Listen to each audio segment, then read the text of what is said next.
इस डील के बीच चीन की तरफ से एक बड़ी धमकी आई है। मैं सीधा पॉइंट पे आना चाहूंगा। चीन ने डोनाल्ड ट्रंप को सीधे शब्दों में कह दिया है, नेतन्याहू को रोको वरना डील भूल जाओ। सीधा सीधा धमकी दी है चीन ने डोनाल्ड ट्रंप को। जिस तरह से नेतन्याहू और इजराइल जो हमले कर रहे हैं लेबनान को लेकर, अब इसमें चीन ने पहली बार लेबनान को लेकर, हिजबुल्लाह को लेकर अपनी बात सामने रखी है और चीन ने साफ कह दिया डोनाल्ड ट्रंप को, नेतन्याहू को रोकिए वरना डील भूल जाइए। देखिए, तीन बड़ी बातें कही हैं चीन ने। क्योंकि चीन की एंट्री है, इसका क्या मायना है वो आपको मैं बताऊंगा, लेकिन पहले ये समझिए कि चीन क्या कह रहा है। बात नंबर एक, Beijing issued a stern warning over continued military operations in the region, declaring that Lebanon sovereignty and security should not be violated. चीन की तरफ से यह कहा गया है कि लेबनान की सॉवरेंटी और सिक्योरिटी, लेबनान की सुरक्षा के साथ किसी तरह का खिलवाड़ नहीं होना चाहिए। यानी लेबनान में देखिए, लेबनान को लेकर पहली बार चीन की तरफ से स्टैंड सामने आया है।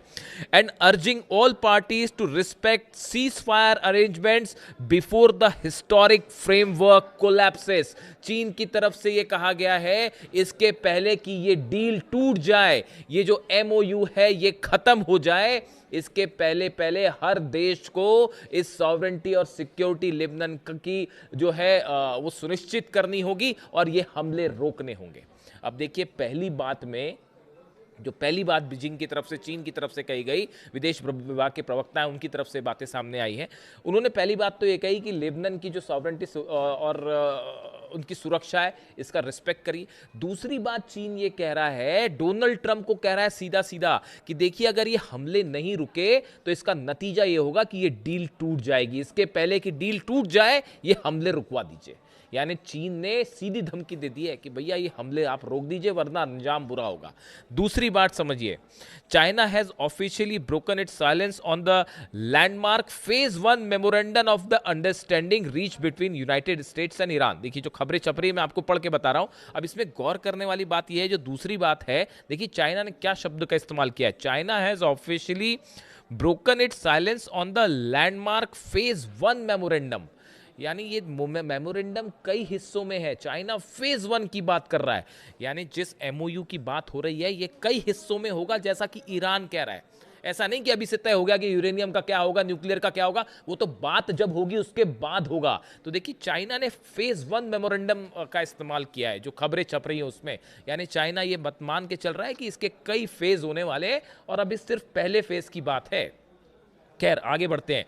Throwing its diplomatic weight behind the reopening of the Strait of Hormuz, Chinese Foreign Ministry spokesperson Lin Jian stated that restoring safe, unhindered maritime passage serves the global interest। दूसरी बात जो चीन ने कही है वो स्ट्रेट ऑफ हॉर्मूज को लेकर कही है कि स्ट्रेट ऑफ हॉर्मूज खुलना बेहद जरूरी है ताकि पूरे देश में ऑयल और गैस सप्लाई पहले की तरह हो सके और इंटरनेशनल जो हित है उनको ध्यान में रखते हुए फैसला लिया जाए।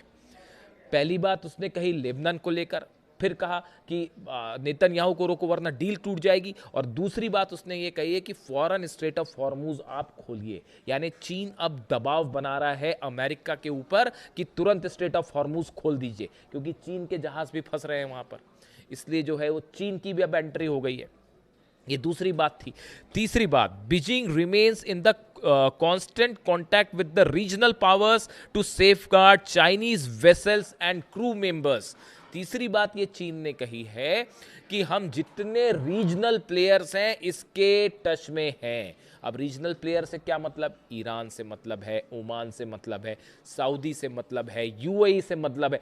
जितने अरेबियन देश हैं ईरान के साथ साथ सबके साथ चीन संपर्क में है, और चीन इस बात पर नजरें बनाए हुआ है कि किसके साथ अमेरिका की क्या डील हो रही है, अमेरिका किस देश के साथ क्या बातचीत कर रहा है और ईरान को लेकर आगे क्या प्लानिंग हो रही है। हर चीज पर चीन की बड़ी बारीक नजर है, और इसीलिए वो ये कह रहा है कि हमारे जितने जहाज हैं उनकी सुरक्षा के लिए हम सभी जितने रीजनल प्लेयर्स हैं हम इनसे टच में हैं। तो अब ये तीन बातें अहम हो गई जो चीन ने कही है। अब इसमें जो सबसे इंपॉर्टेंट बात है, देखिए अब इसके चीन के इस समय ये बात के कहने के क्या मायने हैं और अचानक चीन की तरफ से बात क्यों कही गई? देखिए, जिस तरह से नेतन्याहू लगातार ये कोशिश कर रहे हैं कि किसी तरह से ये एमओयू साइन ना हो पाए, डील साइन ना हो पाए, उसकी बड़ी वजह यह है कि जो नेतन्याहू को कई झटके लग रहे हैं, इसराइल को कई झटके लग रहे हैं। पहला झटका तो ये लग रहा है साहब कि जो ग्रेटर इसराइल का एक ख्वाब लेके चल रहे थे, जो शायद कभी पूरा नहीं हो पाएगा, लेकिन कोशिश तो कर ही रहे थे तो वो ग्रेटर इसराइल का जो प्लान था वो तो तहस नहस है। बात नंबर 1, अगर ये एमओयू साइन हो जाता है। दूसरी बात, लेबनान पे जो जमीन पर कब्जा करके बैठे हैं वो खाली करनी पड़ जाएगी। सीरिया में जो जमीन पर कब्जा करके बैठे हैं वो खाली करनी पड़ जाएगी। जो गजा पर कब्जे का प्लान है, बफर जोन बना के बैठे हैं जो, वो फेल हो जाएगा। यानी लेबनान, गजा, सीरिया, यहाँ जो अपनी फोर्सेस हैं ये वापस बुलानी पड़ जाएगी, इसको खाली करना पड़ जाएगा। ग्रेटर इजराइल भी फेल हो गया, ये भी वापस बुलाने पड़ेंगे। इसके अलावा हिजबुल्ला, हमास और हुती, ये तीनों ऐसे संगठन जो लगातार इजराइल के खिलाफ कार्रवाई कर रहे हैं, इनको लेकर कोई डील में कोई प्रस्ताव नहीं है। ईरान की तरफ से साफ कह दिया गया है कि हम अपने ये सहयोगों को लेकर कोई डील नहीं करेंगे। यानी ऐसे में हिजबुल्ला भी कायम रहेगा, हमास भी कायम रहेगा और हुती भी कायम रहेगा।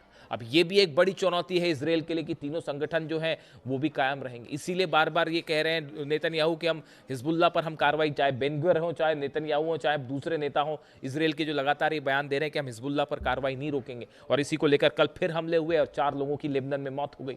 उसके बाद ईरान की तरफ से बयान आया, Iran has accused Israel of violating the truce in Lebanon 84 times since the memorandum of understanding was agreed between Tehran and US. जो अभी ये मेमोरेंडम वाली बात सामने आई है, इसके बाद से ही 80 से ज्यादा हमले कर चुका है इजराइल लेबनान के ऊपर।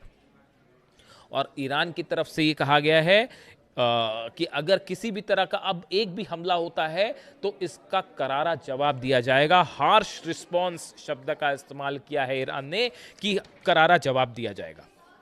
ऐसे हालात में हकीकत ये है, देखिए बड़ी सारी चीज़ें हैं, पेंच बड़े सारे फंसे हैं। अभी ये पहले डील को लेके ही चीज़ें साफ नहीं है। बाकी की जो चीज़ें हैं कि यूरेनियम का क्या होगा, अभी यूरेनियम का कब क्या होगा वो तो जब पता चलेगा कि यूरेनियम है कहाँ तब होगा ना।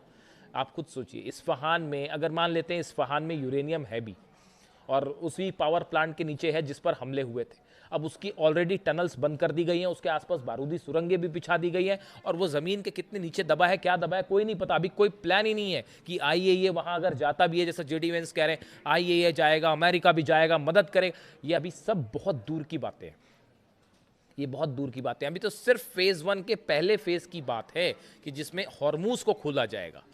कि देखिए कितनी बड़ी जीत है ईरान की। हॉर्मूज तो पहले ही खुला हुआ था, ईरान ने कभी बंद ही नहीं किया हॉर्मूज। आपने हमला किया, आपने ब्लॉकेड किया और आप खुद अपने हाथ जला बैठे।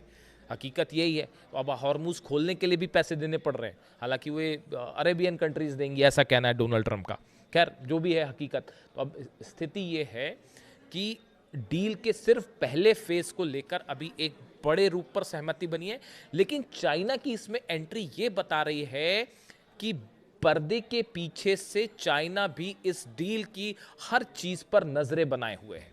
और शायद ईरान के इस कॉन्फिडेंस का एक वजह बड़ी ये भी है, जो ईरान इस डील में आगे बढ़ रहा है, हो सकता है कि पीछे से चाइना के द्वारा भी कोई गारंटीज दी गई हैं और चीन भी इन जितने अरब देश हैं उस पर और अमेरिका की शर्तों पर एक एक्टिव रोल पर्दे के पीछे से निभा रहा है।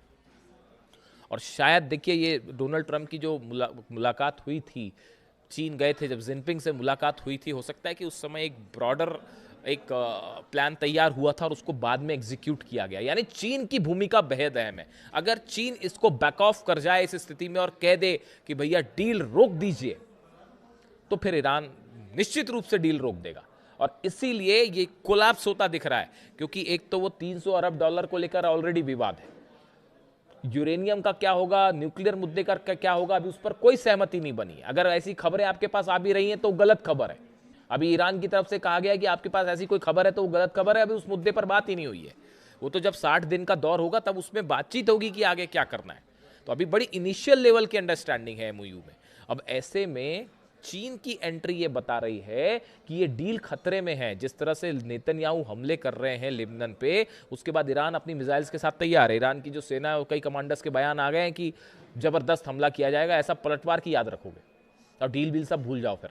तो ऐसे हालात में एक तरफ नेतन्याहू की कोशिश है कि ये डील ना हो पाए, और जब ये मामला बिगड़ता दिखा तब चीन ने एंट्री की है और ये कहा है डोनाल्ड ट्रंप को कि समझ जाइए, नेतन्याहू को रोक दीजिए। और दूसरी गौर करने वाली बात देखिए, चीन ने नेतन्याहू को सीधा वार्निंग देने के साथ साथ असली बात वो ट्रंप से कह रहे हैं। चाइना जो है वो ट्रंप को ये कह रहा है कि नेतन्याहू को रोको, यानी चीन इस बात को समझ रहा है कि क्या दो ही चीज़ें हो सकती हैं, या तो ये सब कुछ ट्रंप के इशारे पे और नेतन्याहू की सहमति से हो रहा है, और अगर सहमति से नहीं हो रहा है तो आप देखिए कल ट्रंप का एक बयान आया, मैं देख रहा था, उन्होंने कहा कि Netanyahu has to be more responsible. अरे रिस्पॉन्सिबल का क्या मतलब होता है? ये कोई बच्चों के स्कूल की क्लास चल रही है कि you have to be more responsible और होमवर्क करके आना? टीचर बोलता है ऐसा छोटे छोटे क्लास के बच्चों को? What do you mean by responsible? ये रिस्पॉन्सिबल शब्द का बहुत ही हल्के शब्द का प्रयोग किया गया। वो हमले कर रहा है लगातार, नेतन्याहू और इजराइल लगातार हमले कर रहा है, और वो डील टूटने की कगार पे। डील टूटने का मतलब समझ रहे हैं आप? पूरी दुनिया कितनी बड़ी मुश्किल में फंस जाएगी। तो ऐसे में इसीलिए चीन ने ट्रंप को एड्रेस किया कि मामले की गंभीरता को समझो, सिर्फ 48 घंटे बचे हैं, अगर नहीं रोका तो फिर उसके बाद डील खत्म हो जाएगी, उसके बाद फिर परिणाम देखना, फिर एक साथ फिर वो जब दागेगा खुर्रम शहर 4 और फतह और सेजिल, तो फिर क्या करेगा इसराइल और क्या करेगा? देख ही रहे हो आप, कुवैत तबाह हो गया, जॉर्डन तबाह हो गया, सब बेसेस उड़ गए, कबाड़ पड़ा हुआ है वहाँ बस बड़े बड़े जहाज़ों का जिसका दम भरते थे। तो ऐसे में अब ये चीन की एंट्री हो चुकी है, और एक वीडियो में कल बड़ा खुलासा सुबह, पुतिन की भी बड़ी पैनी नज़र है, और ये जो G7 में सब कुछ हो रहा है, रूस के खिलाफ कई बड़े बड़े हथियारों की डील्स हो रही हैं और प्लान बनाए जा रहे हैं, पुतिन की भी अच्छी नज़र है इस डील के ऊपर। यानी सब चीज़ें आपस में इंटरलिंक हैं। अगर आप वहाँ पर रूस को पे प्रेशर बनाएंगे, पुतिन पर प्रेशर बनाएंगे, तो वो ईरान के ज़रिए प्रेशर बनाना शुरू कर देगा। इसलिए अभी बहुत सारी चीज़ें हैं, अभी वेट करिए कहाँ क्या डील साइन होती है, उसमें क्या अंदर चीज़ें हैं, उसको लेकर कितनी सहमति बनती है। इस बीच फिलहाल चीन की तरफ से बड़ी वार्निंग आ गई है। इससे जुड़ा जो भी अपडेट है आप तक पहुँचाऊँगा। वीडियो कैसा लगा कमेंट करके ज़रूर बताइए। Thank you so much.